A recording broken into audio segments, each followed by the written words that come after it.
18 թվին գալով իշխանության, արդյունքը եղավ 20 թվի 44-օրյա պատերազմը, հազարավոր զոհերը, այս նվաստացումը։ 21 թվին վերընտրվեց, ցավոք,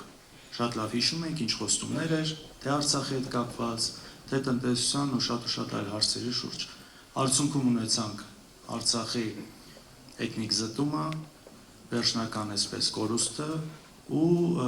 մնացած հարցերին չեմ ուզում անդրադառնալ ու կրկին շատ զոհեր ու նաև Հայաստանի ինքնիշխան տարածքից կորուստներ, մինչև հիմա օկուպացված են գիտենք։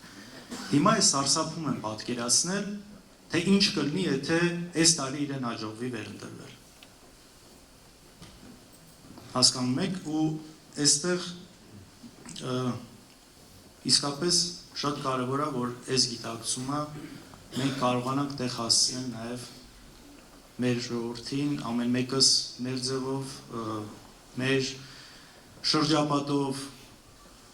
մենք մեր մասով մեր հարցազրույցներում կլինի, մնացածում կլինի, դուք ձեր մասով, շատ կարևոր, որովհետև ես համոզված եմ, այստեղ այն մարդիկ են, ովքեր այս գիտակցումը ունեն։